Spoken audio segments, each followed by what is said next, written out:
out in the internet world. We're here on FLETCH's Vision and Walkabout from Group 1's continuation. And he's been on this mighty trail leading to a strong urge that has pulled upon his heart and his mind. And as we set forth the scenes that we see ahead of ourselves, FLETCH is walking down the trail that he saw on the map that mentioned his long but possible lost love, the Dark Queen. So as we go to FLETCH, he's on the road. He's headed towards the cave of the Dark Queen. Take it away, FLETCH, and I'll pull up the map. Okay. Well, being pretty much a city boy and not much experience, not a lot of experience out in the wild, so to speak, but he's not an idiot either. I mean, FLETCH is actually somewhat intelligent compared to the average bear, so to speak. But he'll stay to the road for the most part until he gets. Let me know if something happens to him before then, but until he gets about 2 miles before what he believes is his destination at one of the Dark Queen's former hideouts. And then he will head to the west, to the left side of the road, about 50 yards or so. And he's going to kind of set up a little bit of a camp there. Often I'm taking it this is a wooded area. Well, right here, I'll go ahead and I'll share this. That way we're all on the same map. The group split about here. I'll make a little dot. Okay. That's where y'all camped. Because you crossed the river. When you all split, they headed out up to the outpost, and you headed back on the trail that took you through the woods here. Okay. And your travel was actually fairly light and easy, and uneventful as far as that. And I'm going to take it that right about where you were talking was right about maybe here, where you were setting up camp. Yeah, probably about there. Though it'd be on the other side of the road, on the western. Yeah, that side of the road. All right, then we'll say right here. We'll put a little dot there. And you can see, and from here, this is where you guys are able to see and look down at the cave entrance to the Dark Queen's lair in the past. Okay. That big dot here. Yeah. Being the cave entrance is as far as that. Okay. It's getting probably about 6 o'clock in the evening. Well, I'll stop sharing this here. That being the case, considering it's that late in the evening, FLETCH will probably just go ahead and make camp for the night then. Because he definitely, well, I'll take that back. He's going to set up his little camp and tie his horse up, but he's not going to hobble it. 6 o'clock still early enough for a couple hours of at least some light. Oh yeah, yeah, unless it would be winter time. So yeah, there's a little bit of light left. He'll tie his horse up, and he kind of wants to hide the horse back in the campsite, back in the wooded area a little bit, so no one can readily see it from the road. Then I mean, other than weapons, he's pretty much going to leave his pack, his food and stuff there. He is going to take with him, however, that wooden box. Because it's not wood. It's gray. It's the gray stone. It's stone. Yeah. He's going to take that with him. But what he's going to do is travel about another. That was about roughly 2 miles out from the cave. He's going to travel about another mile on foot. And then on the same side of the road, on the western side, he kind of is basically looking for some place to hide the box, whether it's, you know, he can cover it with rocks or cover it with leaves or something kind of like that. You'll be able to before getting to the cave in the mouth. It's that area around there becomes more rocky, and such. So you'll be able to find a good place to hide it between some rocks. Maybe pick a rock up and cover it on top of it and cover it. So it's not real obvious. And then when he gets back, and not too far off the road, maybe 10, 20 yards or something like that. Okay. Then when he gets back to the road, considering he's not a trained tracker or anything, he'll kind of take his dagger and make a little mark in the dirt on the side of the road, just, you know, as a reminder to himself, this is where it's at. All right. And then once he does that, he will take a longbow out and ready an arrow, and then he's going to start sneaking the rest of the way in towards the cave. Give me a stealth check. Let's see. Ooh, my dice are hot today, it looks like. 16. All right. Okay. Oh, you're moving along. You don't think you don't think that you let anybody know that you are there as of yet?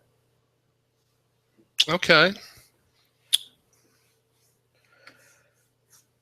And I guess when he gets close enough to actually see the cave entrance, he'll come to a halt and sort of survey the scene to see if there's anything unusual or unexpected. You'll get a strong strong smell. Give me a Constitution saving throw. Oh boy. 15. 15. Okay, that's no problem. You managed to hold it on down. It's a real strong smell of rotting and decaying flesh that was starting to overtake you, but you're able to force the nausea and such back on down and control it. Would this smell be familiar to Fletch? Oh, most definitely. It's the smell of death. Okay. I'm trying to remember if he smelled that here before. Give me an investigation check to see if we'll use that. That's a natural one. No, he doesn't remember. No, you can remember the smell, but you can't remember. You want to say, "Nah, I wasn't here. Couldn't have been here." This is what a nice fragrance. Yeah.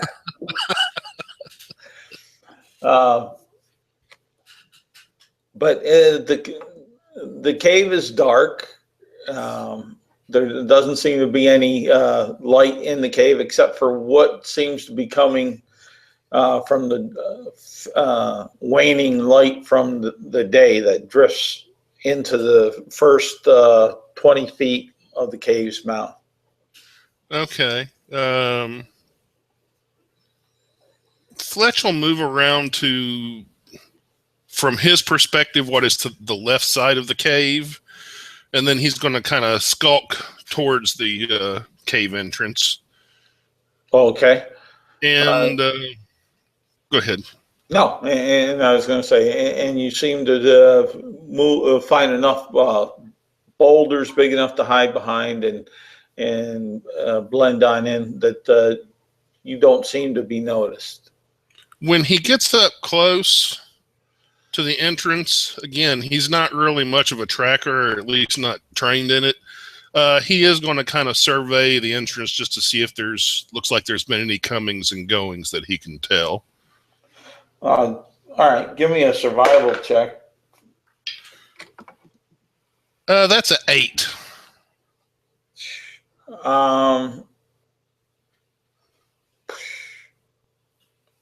Dirt. No,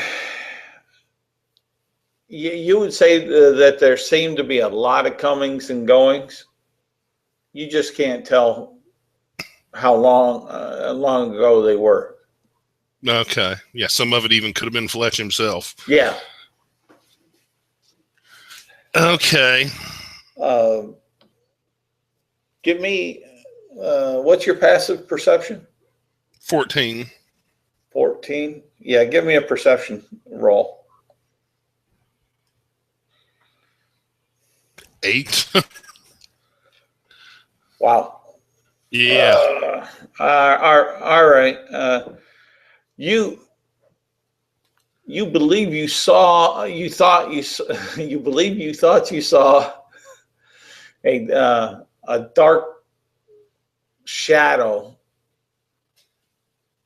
overhead. Oh, yeah. Definitely will crouch down behind some rocks. Hopefully there's an overhang somewhere, but if not, he'll do the best he can. And he'll survey the skies with arrow ready. And when you look up to the sky, you just see the late afternoon, early evening sky, some clouds. And that's about all you perceive. Okay.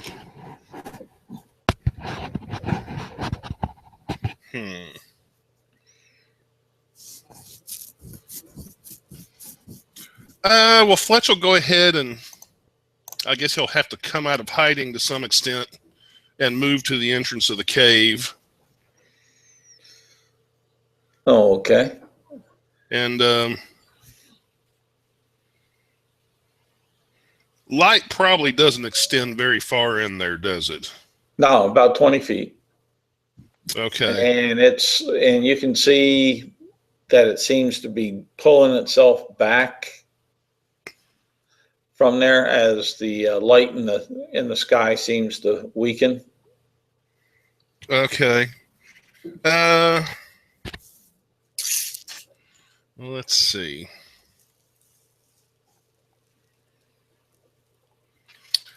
Well, considering he left his pack and stuff back at the campsite, he's going to Fletch will try to look for something that would make a makeshift torch, like maybe I don't know, a good sturdy stick that he could wrap some cloth around or something.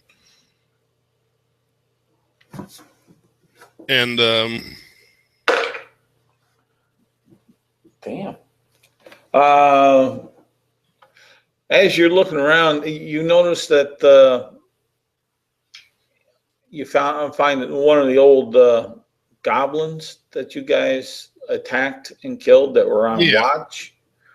Yeah. And underneath the decayed or decaying flesh and what is left of the flesh and the leather armor that it had, you'll see a torch, a rough torch that's underneath, kind of lying underneath the body, but you see the head of it poking out by the neck and the head. Oh, well, that's lucky. He'll take it out and get a tinderbox going, try to spark up a little flame there.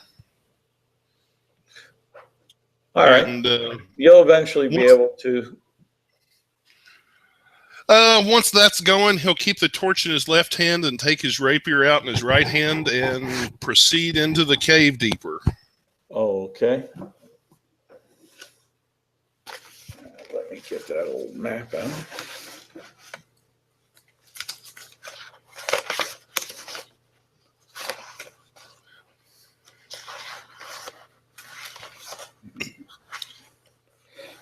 And this is kind of scary because if memory serves, this is a place Fletch has had to run away from twice already. No, this is a different place. Oh, okay. It's a different cave then. Yeah, this is a different. Oh, that's right. It was the other one. It was the one with the. Yeah. I know I got that map in here. And just to find it.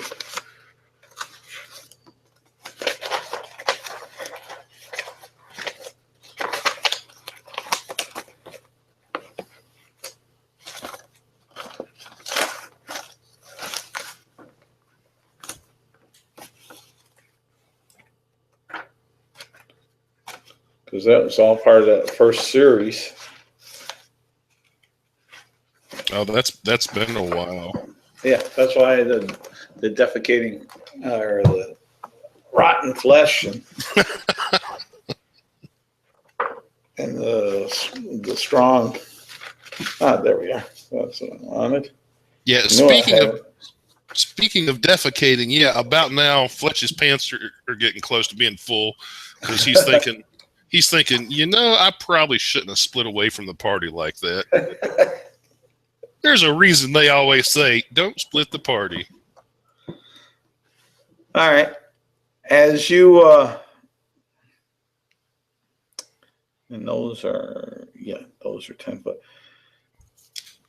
As you enter the entrance of the cave, it goes back about 25 feet and then it opens on up into this grand room that's 10, 20, 30, 40, 50 feet by 10, 20, 30, 40, 50 by 50. So your torches are going to show that all up real good. Would there be, I don't remember, it's been so long. Would there be torches like on the walls or? No. Let me back that up. I was looking at the wrong level. Okay. The 25-foot would stand, but it's a 30 by 30 room. And it's pretty well all lit up. We're at the opposing end from where you came in from. Okay. Looks like another opening.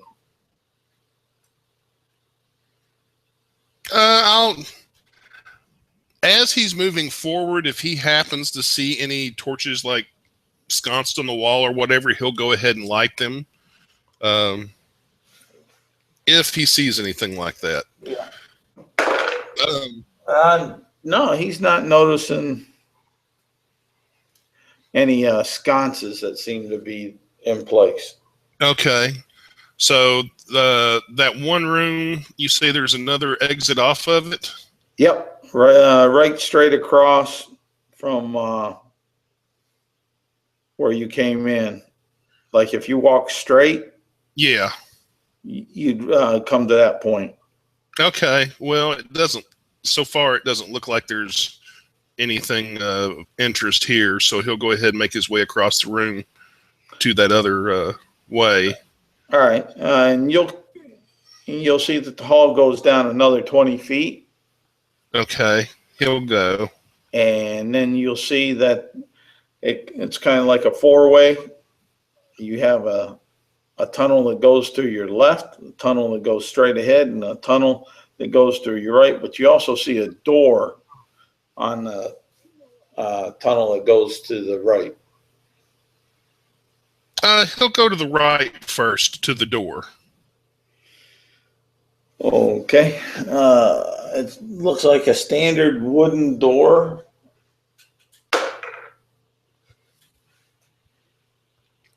Well, tucking his rapier under his left arm for the moment, he'll just try the door to see if it happens to be unlocked. And it doesn't seem to budge. Great. Okay. So he'll get down on a knee,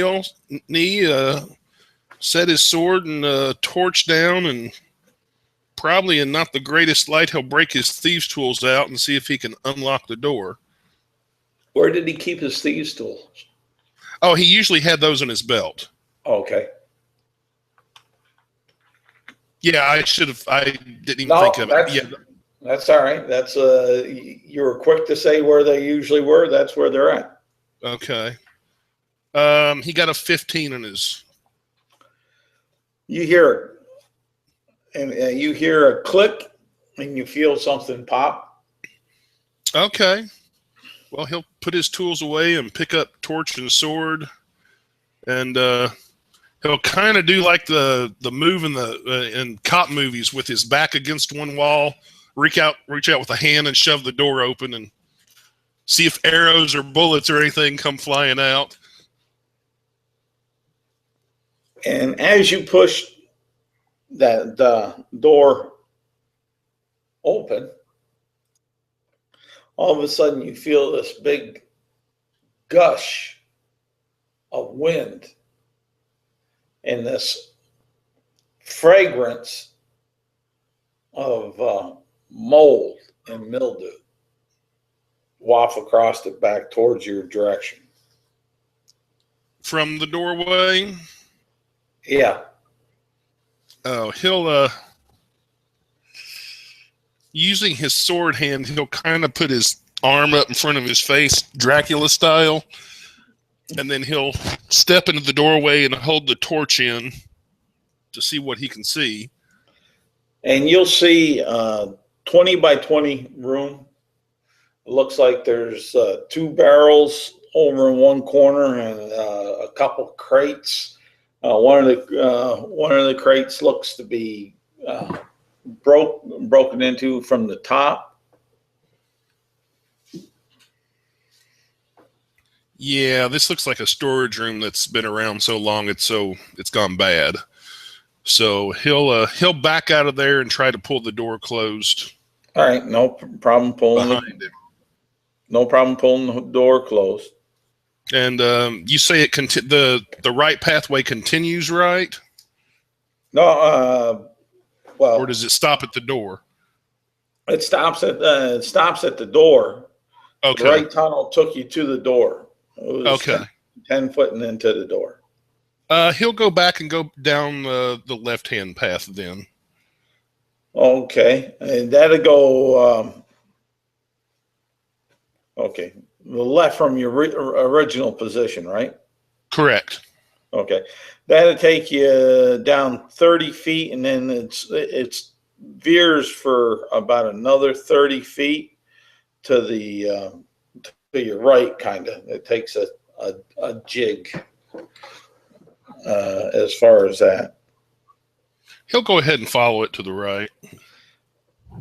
All right, and that'll bring you up to an area where off your right, it looks like the tunnel continues, but also straight ahead, the tunnel seems to go. Let me see here. Let me find it. Let me see what is there.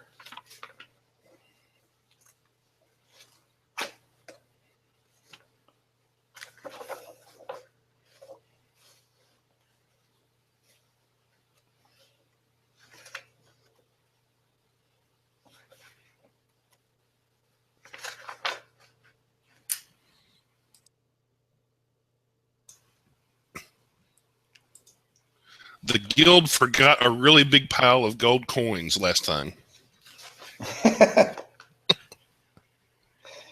You'll see what you'll see in this passage is that it seems to open up to a large cavern with some blue vein stalactites on the ceiling and stalagmites and rocks on the floor.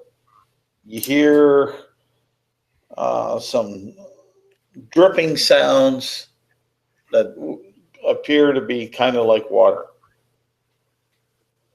but you see but you don't see any pools. Huh. He'll go ahead and you say there's a path to the right here. Yeah, that'll go on up. He'll go that way. All right. As you go up that way 10, 20, 30 foot, you'll see a door on your right. And then about 10 foot up from there, you'll see another door on your right. He'll try the first door to see if it's unlocked. Alrighty. Let's see. Where the heck are you? It doesn't seem to budge. Okay. He'll drop down and break out the thieves' tools again. Oh, well, that's a 24. All right. And you'll feel it pop, and you hear a little click. Okay, he'll stand up, put his tools away, and get his sword ready, and push the door open. All right. In this room, it's a 30 by 30 room, and you'll notice there's a large table with chairs in the center of the room, and you'll see a straw bed over in the one corner,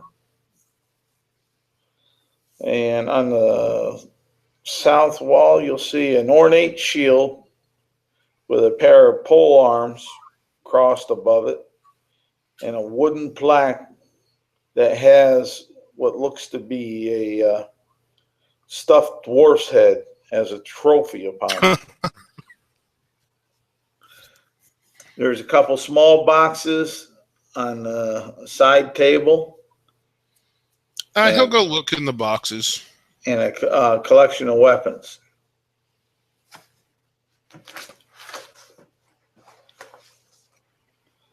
All right.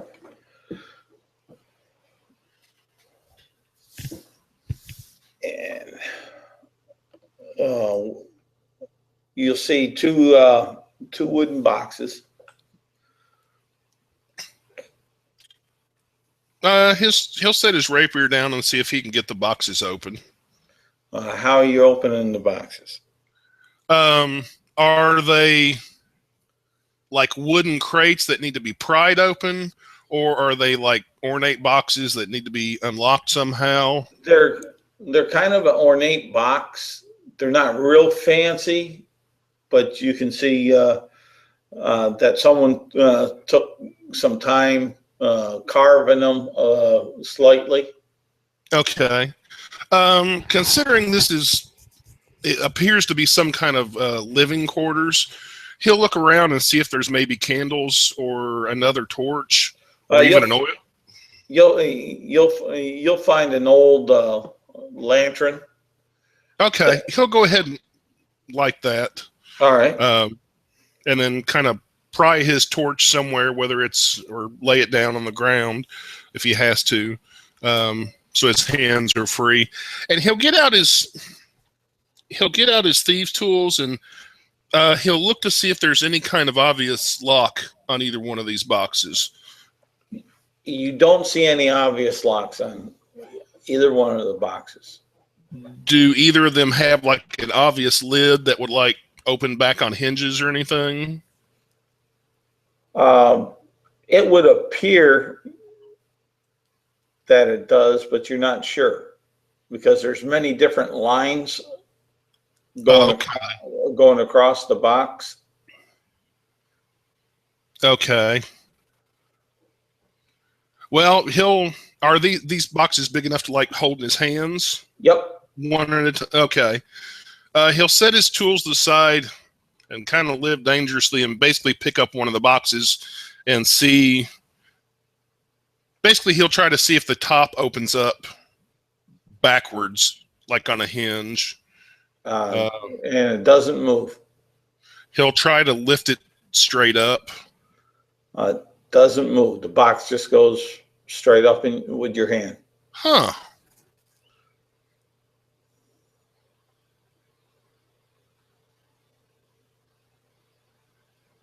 He'll try to slide it left and right just to see if maybe it. Slide what left and right? In case the top is like in grooves that have been slid onto it. Nothing like that. The top doesn't seem to move from side to side. Kind of flipping it sort of on its side, looking at the bottom and feeling around. Does there seem to be any kind of a catch or anything like that along the bottom? No, not on this one. Huh. He'll check the other one real quick to see if there's some kind of a catch or anything. There looks like. Give me an investigation roll. 20, but not natural. Well, it don't matter as long as it was 15 or better, because it wasn't real hard. It just so. You'll notice there looks to be like a carved piece of wood on the bottom that's about the size of a thumb, almost like a push button. Okay. On both of them or just one of them? Just on the second one that you. Oh, okay. He'll go ahead and push it on the second one. Okay.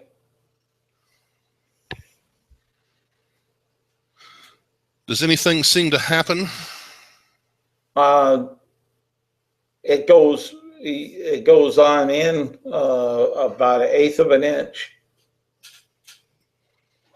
Okay. He'll see if once he does that, he'll see if he can pull it off. And the lid will pop open. Okay. And this sprays out. Great. Give me a Constitution check. 16. 16. You kind of start feeling kind of groggy and tired. Your knees, your knees get weak, and you kind of, I don't know if you'd say go to sleep or pass out. One or the other. Well, it's kind of like hard to describe because it's really not really it's sleep, but it's not a sleep. Okay. And his last thoughts are never split the party. And then he passes out. And while you are in this dream state, you see this dark, ghostly figure start forming in your mind. Okay. And give me a perception roll. 12. Okay, too easy. This figure that's forming looks very familiar to you. Uh-oh. Very, very familiar to you. And very shapely. Okay. Nice looking. And female. And you hear a familiar voice in your mind pleading to you. Oh, Fletch, my hero, my love, save me. Save me. You can bring me back, Fletch. Yeah, you would have never said that in life. You would have said kill him.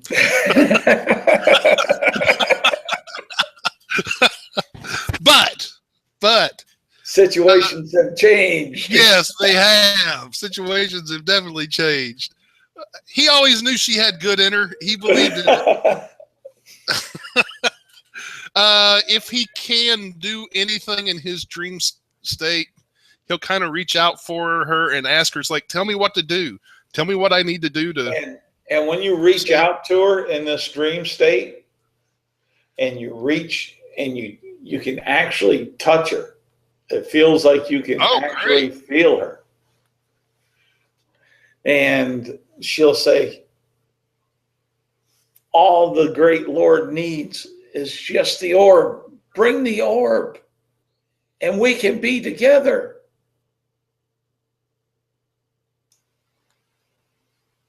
Uh,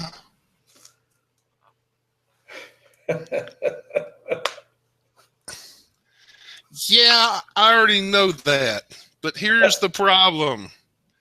If he has the orb, we won't be together very long because if I understand correctly,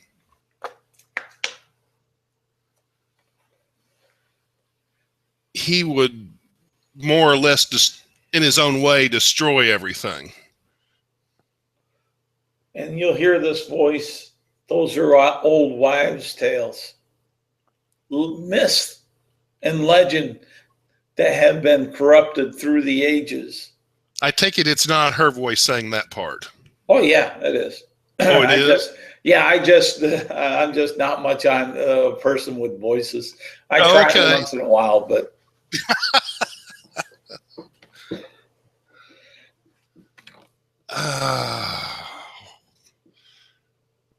just hold on and I'll see what I can do.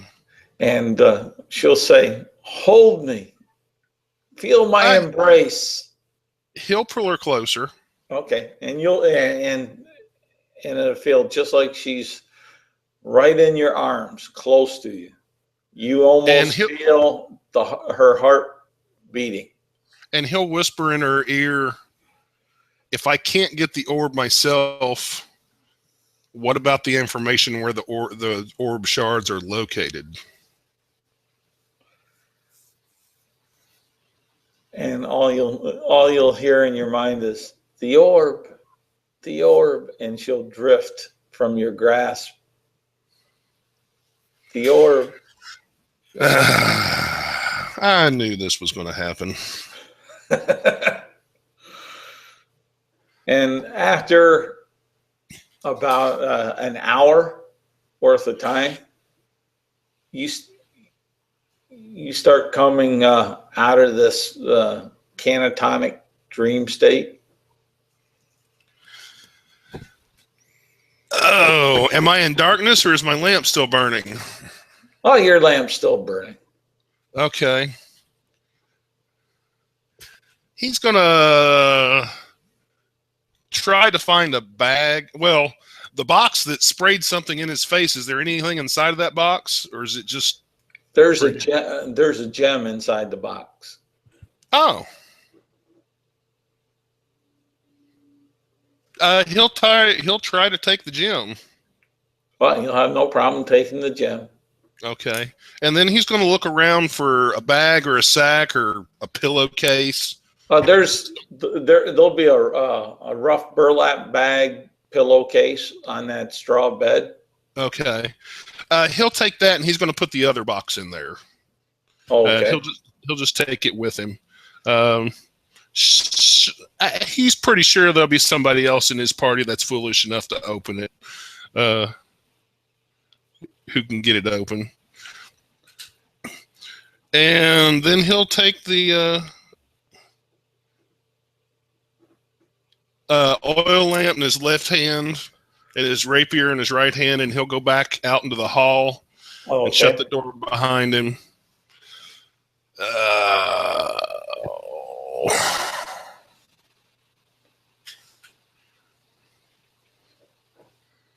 He'll go ahead down to the next door. Okay. See if it's open.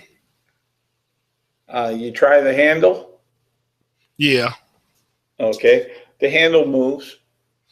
Okay, he'll push his way into the room. Okay. You see a 30 by 30 room.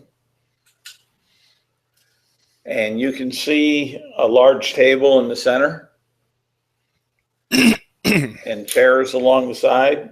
And you can see a straw bed and an end table, almost like a carbon copy of the other room, except it looks that the chairs around that big table in the center have been moved away, and that table has been made almost like an altar.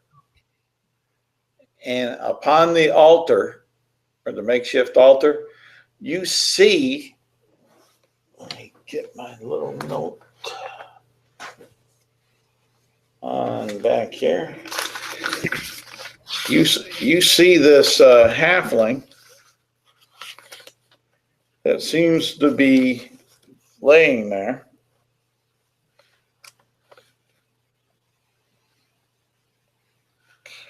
Okay. Like a living, breathing halfling? Yep.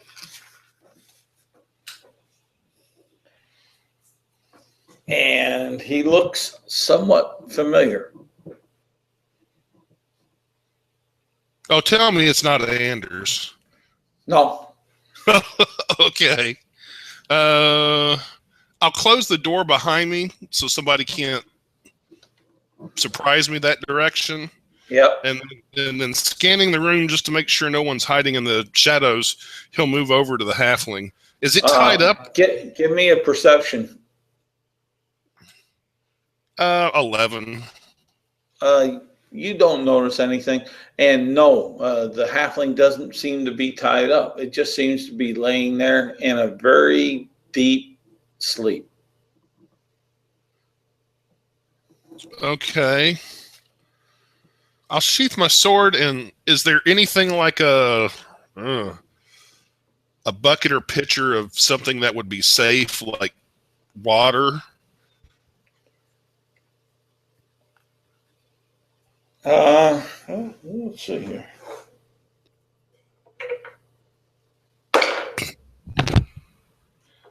There looks, I don't know how safe it might be, but it looks like there's a what would be a skin of fluid hanging up on the side of the one bed. Okay, I'll pop the top off of it and smell it. It smells almost like vinegar. Nah, for my uses, it shouldn't be dangerous to him. I'll go over and kind of squirt him in the face with it some. Oh, okay. See if that wakes him up.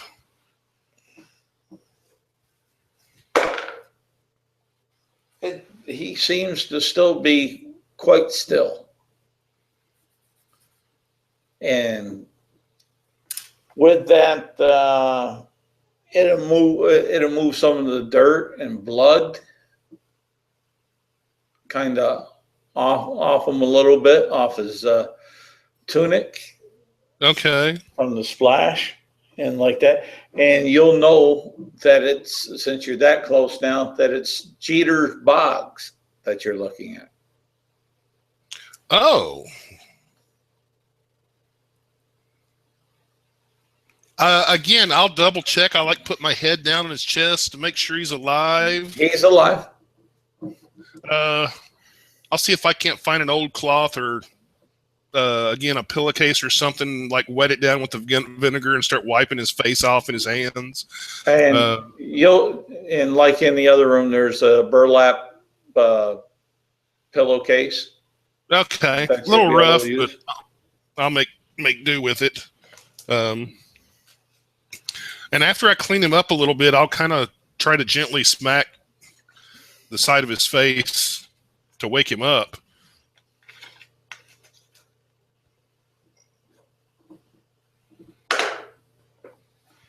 And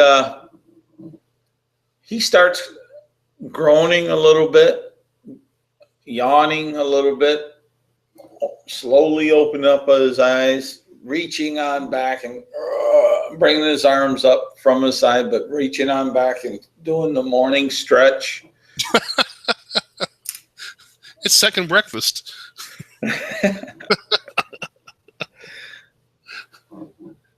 Jeter. And he'll say, "Yes, my love. Anything for you, my love." Oh, I'll give him a good little hard smack on the face at that. Wake him up. And he'll say, "What did I do wrong, love? What did I do wrong?" And then he'll say, "What? Oh, how'd you get here? No, how did you get here? How'd you get here? We were at our campsite, sleeping." Yeah, and I rode away to here So how'd you get here? on my horse. How did you get here? I'm at the campsite. No, you're not. Yes, I am. You're in a cave several days away from the campsite. You're crazy. Look around. What do you see? And he'll sit up and he'll look around and say, huh, this don't look like the campsite that we were at. Because it's not. What did you do to me? I didn't do anything. I just found you here. Where's my beautiful lady? My beautiful dark lady. Hold on a second. What did she promise you?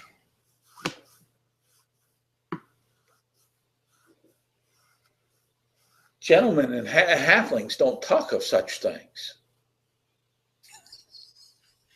Gentleman and halfling. I'm glad you separated that. Did she promise if you brought her master a certain item that then the two of you could be together forever? No, she called me master. I liked it. Oh, maybe it was a different kind of dream. Yeah, I don't have that kind of a dream usually. I'll describe the Dark Queen to him very generically with a, say she was human, such and such a height and hair and stuff, and say, does she sound like this? And he'll look at you very suspiciously, back and forth. And what were you doing talking to my dark lady? Because I used to be engaged here. And he'll jump up on the table and he'll put his little fist on up. It's time to rumble. This my lady. Look, I think she's dead. No way. She was purely alive to me. I felt her heartbeat, her sweet breath upon my neck, and she made the best bacon. Oh no! Wait a second. I didn't know about bacon. Oh, I may have to rethink this orb business if there's bacon in it. She cooked it just perfect, nice and crispy, but not. If it's who I'm pretty sure it is, I was engaged to her while she was alive. You lie. Say you lie. How could you let something like that slip through your fingers? That's a good question. That's a very good question. I think, I'm not 100% certain, but I think she's dead. I saw something happen to her with my own two eyes. She feels warm. She felt warm. What'd you do to her, by the way? And where's my bacon? Here's some old vinegary wine you can have. And he'll just look at you like you lost your ever-loving mind and kind of throw it on down. I don't know how you got here, but you're lucky to be alive. Where we're at used to be one of her lairs, and while we're sitting here talking out loudly, there's no telling what's lurking around in the shadows here.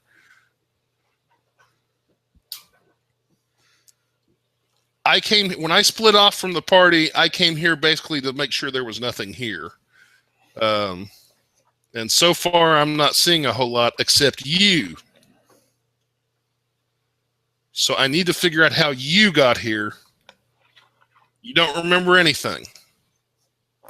I remember sleeping on a soft, grassy pallet, the warmth of the fire, and the echoes of my brother Bill's voice mumbling about possibly losing some cash for not meeting the contract. Well, when I found you, you were kind of covered in mud and blood. So I'm guessing there was a fight of some kind, or you were drugged through something. And you don't remember anything like that. Are there, I'll look him over without touching him. Are there any kind of marks like where he's been tied or anything like that? Or any wounds like where he was hit or cut or anything? There's a wound where he got the shot with an arrow. Okay. That's healing on up in his shoulder. Yeah, I remember that one. That's what you find. Okay. Well, maybe it's just left over from that. Okay. Jeter, I see two choices for you. Either I take you with me and we get out of here and try to head back to the party, or you stay here where it's quiet and seems relatively safe while I go look around some more. And Jeter will rub his shoulder and say, I can't stay here by myself. There's no bacon. You took my sweetheart. I didn't take your sweetheart. She was in a dream. That was no dream. That was the best piece of reality I've ever felt. That was better than mother bogs and a hot morning breakfast on a cold wintry day. And coming from a hobbit, or a halfling, that means a lot. Wow.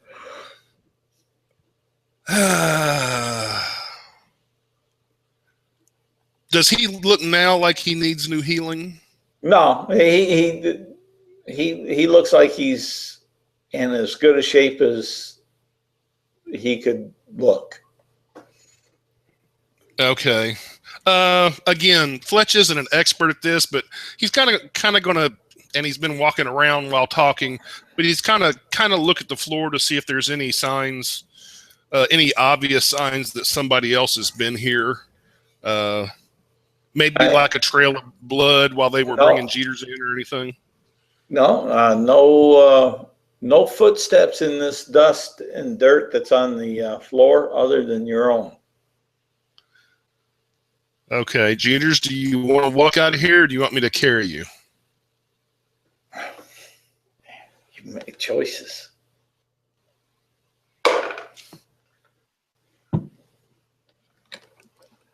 I still feel kind of peckish. If you don't mind carrying me. I don't mind carrying you, and it'll be a while before we get back to my campsite, but once we do, I've got food there. Oh, food. Yeah, let's. Yeah. It'll just be trail rations and the like, but there might even be some jerky in there, maybe. Jerky, overcooked bacon. Well, I don't have any bacon. Cousins, yeah. Jerky and overcooked bacon is kind of like cousins. Yeah. You know yeah. What the heck? Fletch will do. Give me a second. Fletch will do a quick look around the room to see if there's I don't know, maybe an old smoked ham hanging up or something like that. No, nothing like that. Not that. Okay. I didn't figure so. Okay, well, halflings don't weigh a whole lot, so he'll put Jeter on his back, kind of hold him, and then head out with the torch leading the way. And he'll pretty much just refollow his steps back the way he came in. Okay. And when you get about halfway through your trek, as you're getting down out away from the stones and such, give me a perception check. Okay. 16. All right. You notice a black shadow in the night air, in the night sky, that seems seems to be leaving the mountain.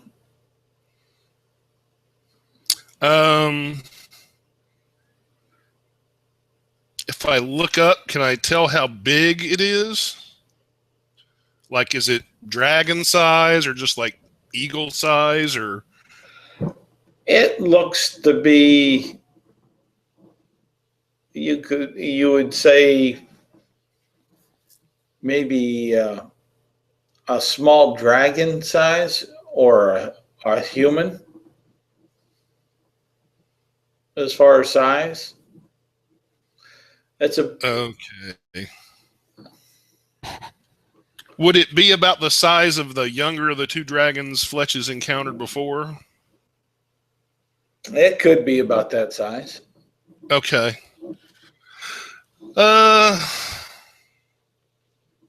He'll try to take them off the main path a little bit and slink back. By the way, he's not picking up the box at this moment. He's going straight to the horse, even though it's further away. Yeah, whenever he can, he'll either hide among rocks or hide among trees. All right. Then that won't be a problem. You'll make it back to camp.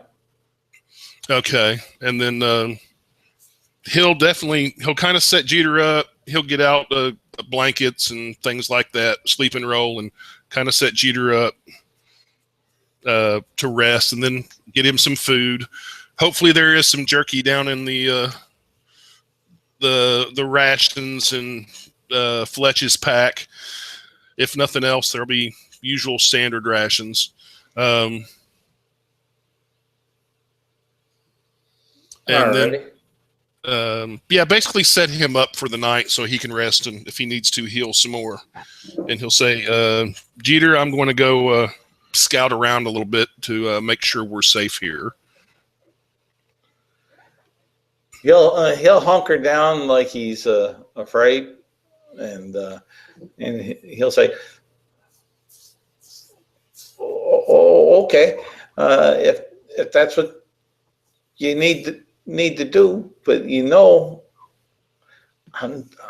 got this bad wing over here. I can't do much to protect myself." Oh, that's why my horse is here. It's a trained war horse that can protect you. Let me see. Do I need to make a deception roll or something? Oh man. I'm just trying to make him feel better. I know you are, and I'm trying to not kind of meta game it, but allow it I to be know. a little random. But okay, he'll seem to calm down a little bit, and you'll see that he'll kind of walk over to the horse and pet its knee, saying, "Nice horse, nice horse." His name is Sparky. Good Sparky. Good Sparky. You keep me safe, Sparky. Right? Right, Sparky? Yeah, and this obvious light riding horse is probably staring at him like he's crazy.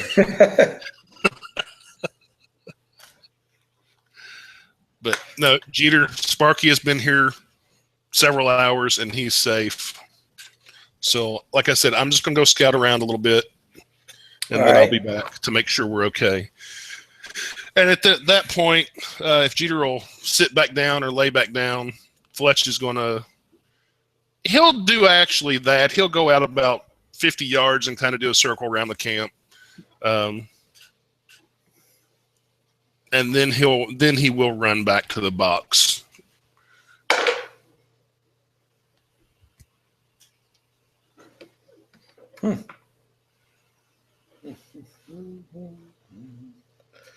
Okay. You go out, you look, and you make it to the box, and then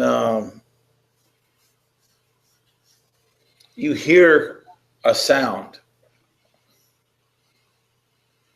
I'll put the box away I will have like a bag or something with me Okay. for that, backpack or whatever. And then I'll ready bow and arrow and kind of hide down behind a rock. Okay. And you see a familiar silhouette coming around the one side of the mountain, down, looking like it's coming down towards the camp. Towards my camp? Yep. Okay. And hold on here a minute, and want to make sure here. Oh boy.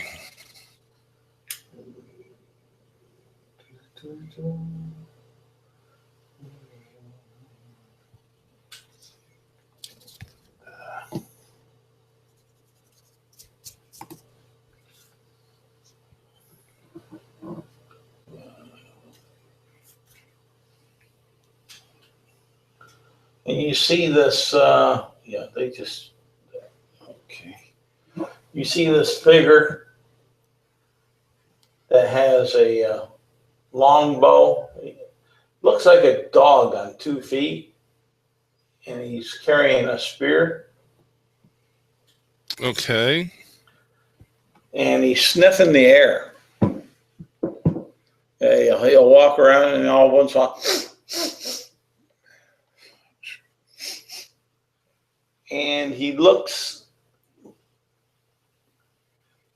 of a doggish nature as far as that. Let me see. Do I have a picture of him?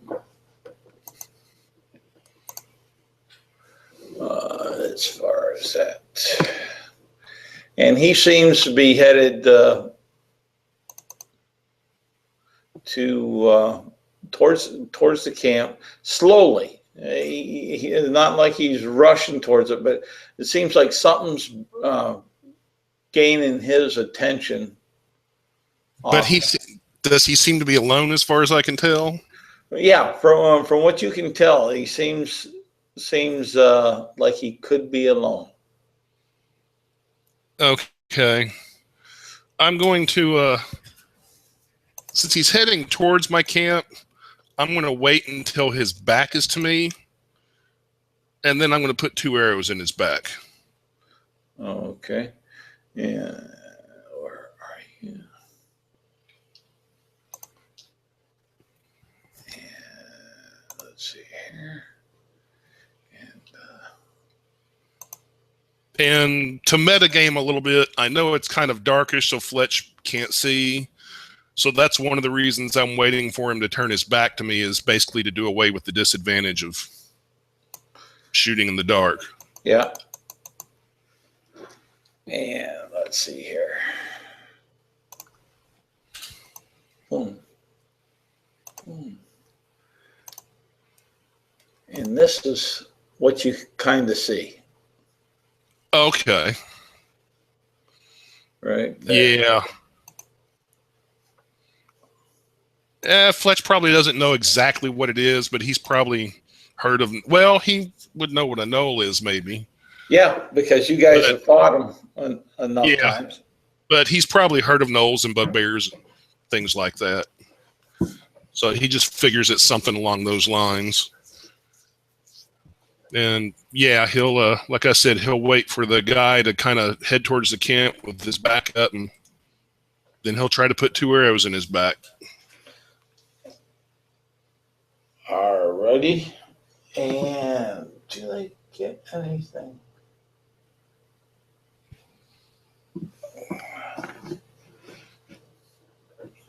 I don't think he gets anything too special.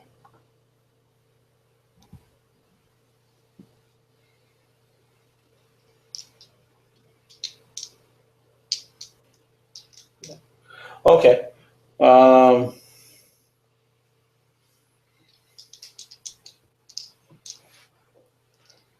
Go ahead and make your shot. The first one's a 16 and the other one's a 26. All right, they'll both hit.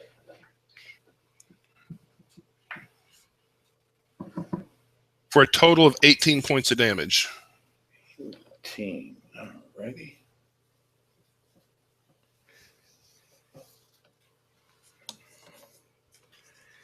And he's going to howl, and he's going to go ahead and turn, and let's roll for Nish. That was your surprise.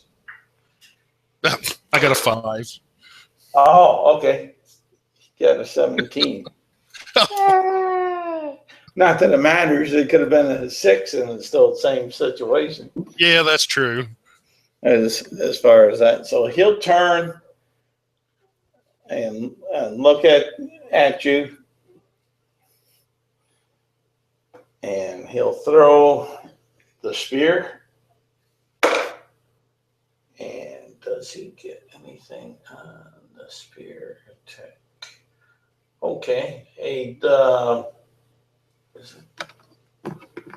was that really what they get with that stupid thing?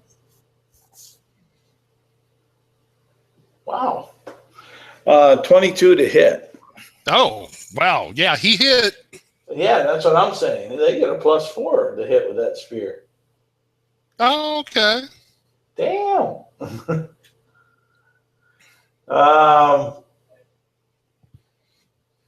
Yeah.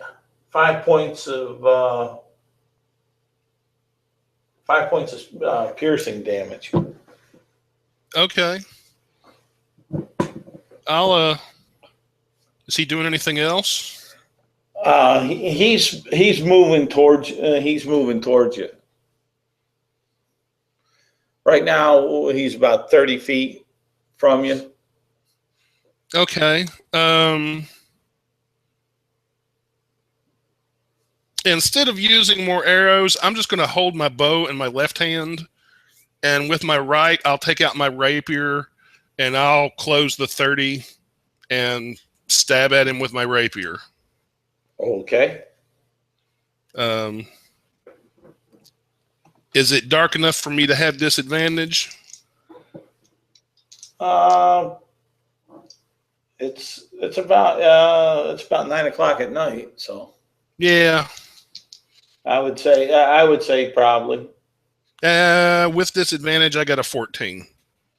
And that you hit part of his hide armor. You felt, and you could feel that you hit something, but it just feels like it glid off the side. Okay. And let's see here. And since he threw his one weapon that he had,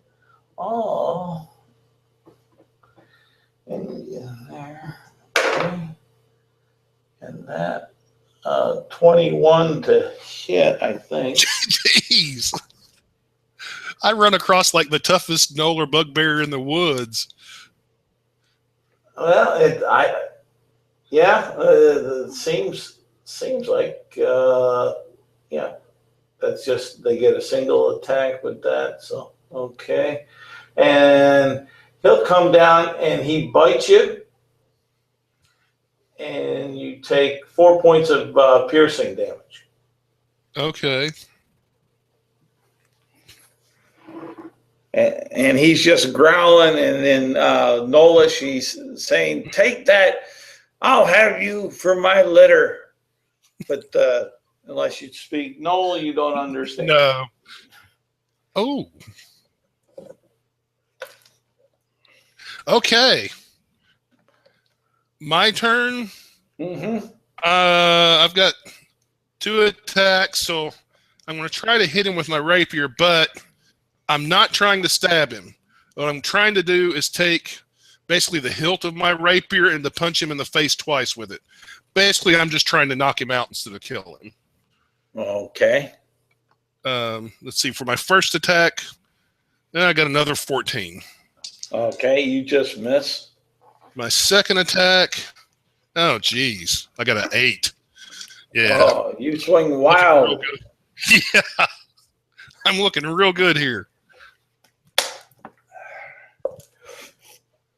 Let's see here.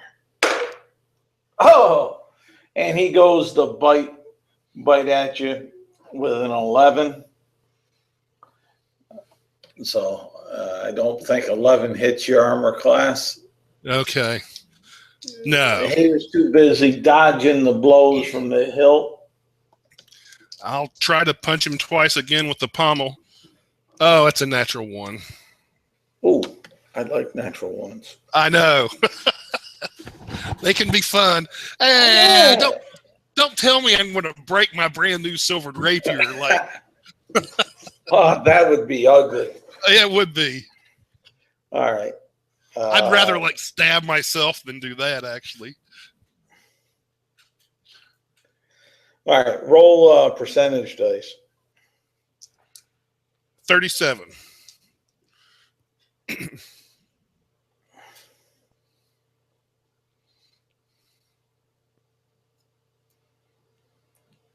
All right. And roll me a D8. 1.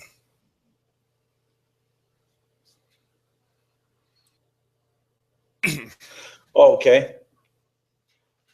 Your foot slips, you lose your balance, and you lose an attack for this round. Okay. And yeah, the other I just wouldn't do. That just wouldn't be righteous. And right about now, Fletch is, even though he knows you shouldn't split the party, he's kind of around he's glad none of his party members are here to see this at the moment. Yes. And so he'll the best he can do is regain his footing at the moment. Yeah. And because the other that roll there, you're going to hit your nearest ally, and it's just hard to picture hitting. Oh yeah. Gators. 16 hit you? No.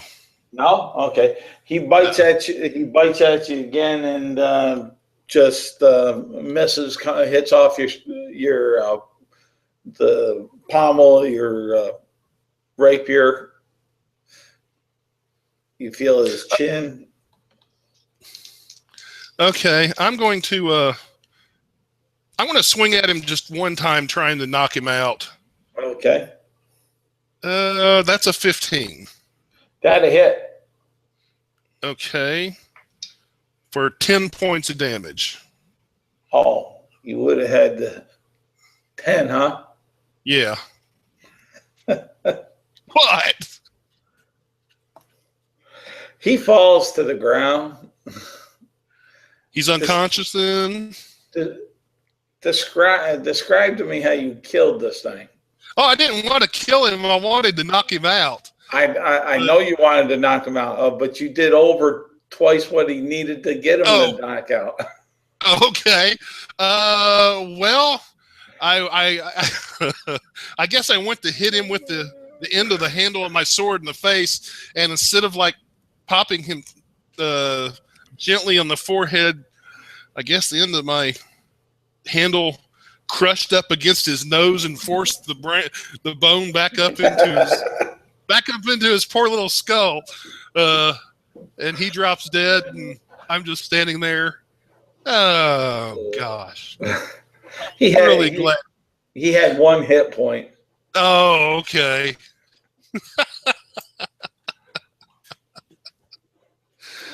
Well, he probably didn't speak common anyway. I'll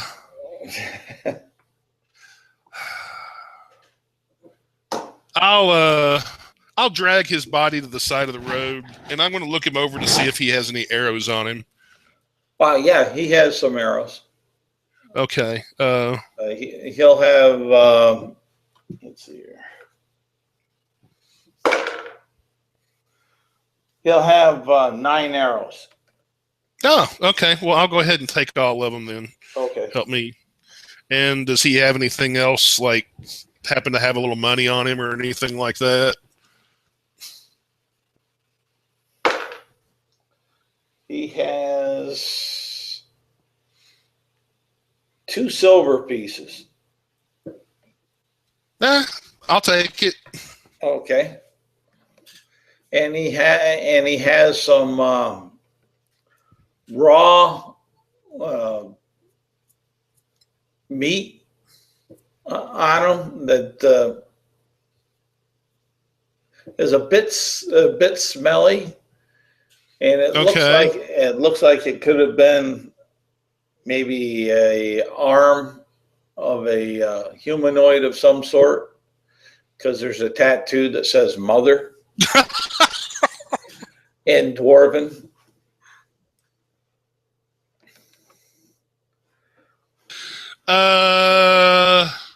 Yeah, I'll just leave that there with his body, so to speak. Oh gosh. Okay, I'll leave. Like I said, I pull his body to the side of the road, and I'll kind of put it back behind some rocks. And what was it he threw at me? A spear? Yes. I'll go grab the spear wherever it fell. It hit me, so it shouldn't have gone far. No, you'll be able to find it. And I'll drag it back to camp where Jeters is. Okay. And if the spear is too big for I'll say, Jeters, I brought you a weapon. Look what I found. And if it's too big for him, I'll break it off or take out my dagger and slowly cut it a little shorter. No, it's not really. It's not really too big for him. It's bigger than he is, but it's where he could try to use it like he would a pole arm of a sword or so. Okay. I'll tell him, it's like, I don't know how well trained you are or if you have any training, but I figure it's better than having nothing. So I brought you a spear. And Jeters will say, well, thank you. I am the greatest fighter alive. I protect my beautiful love. Yeah, come here for a second. Fletch has no. I don't know if this would be an insight roll or something else, but Fletch has no magical skill. But basically, he wants to look in this guy's eyes and see if he's like been ensorcelled or anything like that, or if he's just crazy in love, like a normal. Roll of insight.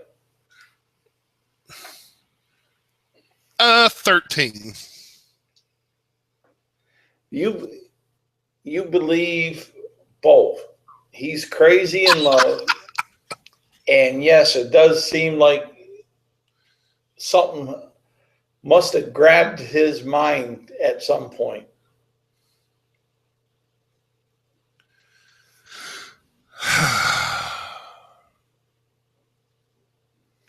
Okay. And he'll take the sword, and as he's taking the sword, and he says, "I'll show you. See, watch how good I am." And he has the sword backwards, and he's jabbing and striking, and he almost, with the actual point of this, not the sword, but the spear, he almost jabs himself in the thigh, swinging it around. Okay. Why don't you just lay down for the night and get a good night's rest, and maybe on the road tomorrow we'll go back to your brother. I know where we're supposed to meet up at. Maybe tomorrow afternoon or something we can get some practice in. How about that? He'll say, "Practice? I don't need no practice. He'll hold the spear up over his head. I am the greatest," he'll say. But even the greatest need sleep, he'll say. Yeah. Go ahead and sleep and heal yourself up more. And you want me to stay and watch and protect you through the night, though? He'll say. No, that's okay. We got Sparky here. Sparky's here is good for that. Sparky? The horse. I thought it was Spanky, you said. I was over here slapping it on the knee saying, "Good Spanky. Good Spanky." Spanky, Sparky, either one. He goes by either one.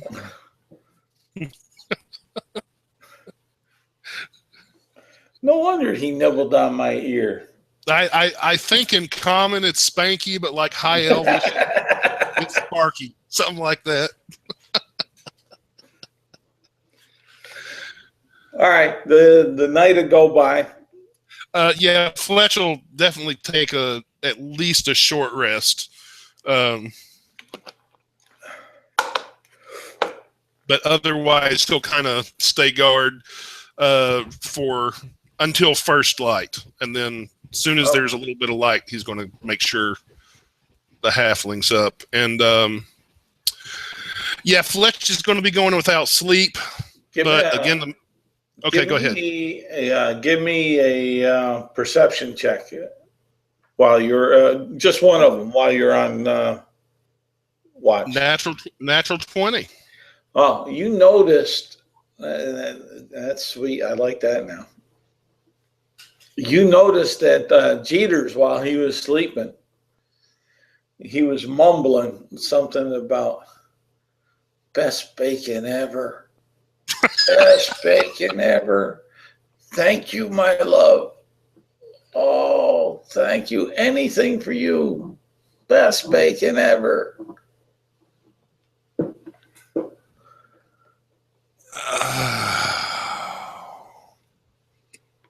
I doubt I have any bacon with me.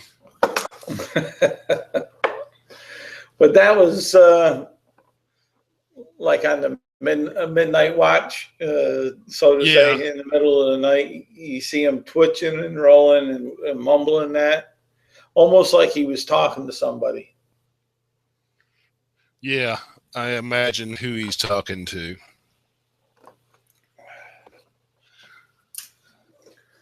Okay.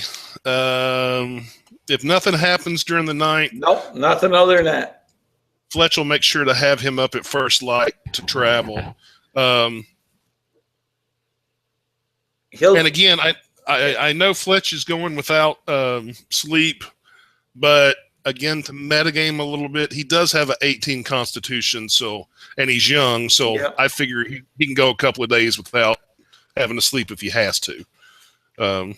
Yep. And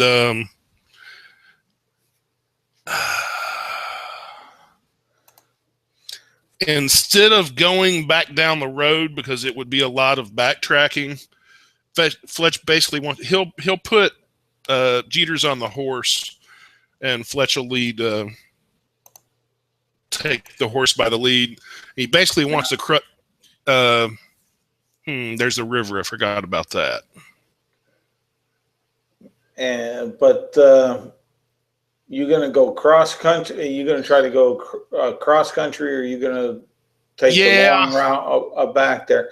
Because if you go up where the trees are here, you'll know on the map that you don't see a river around that little small grove of trees.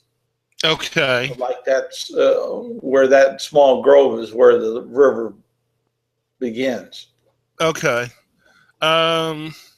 Yeah, Fletch will do that. He'll try to go around the grove, and then head, I guess it would be west-southwest. Yep. Okay. And again, Fletch is no real outdoorsman, but he's smart enough to know where the sun rises and falls. Well, besides that, you know that you're going to be looking, you want to go towards the snow peak. Yeah.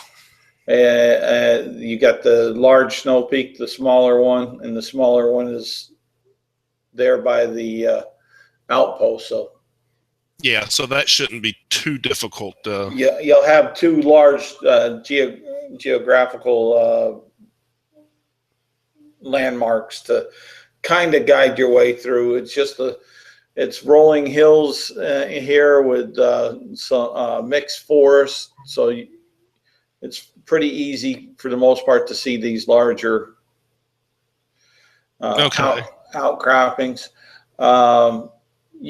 You travel a fair part of the day, and you get to where you're not too far from the outpost, and as far as that, you'll be, we'll say right about here. Okay. And give me a perception check.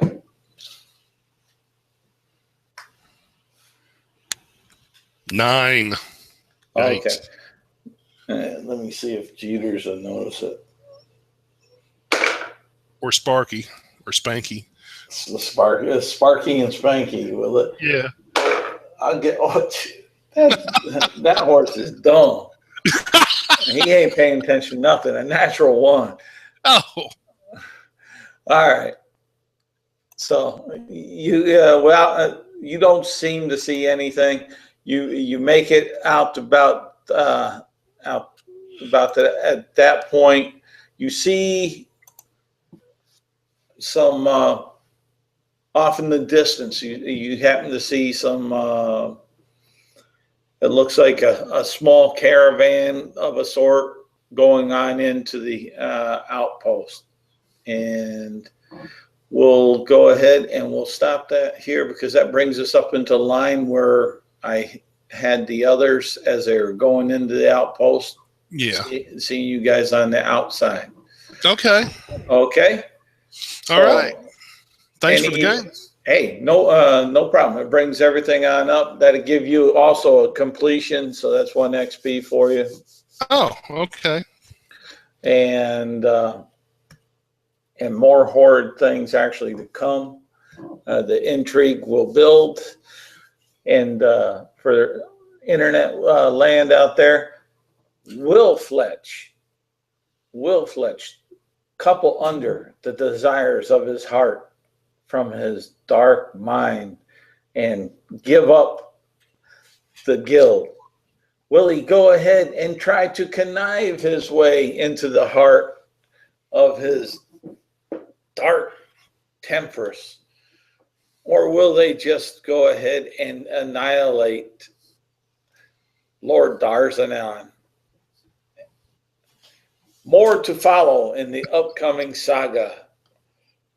We shall see in the next episode of the Unnamed Adventurers Guild, Travels to the North, Spark of Hope.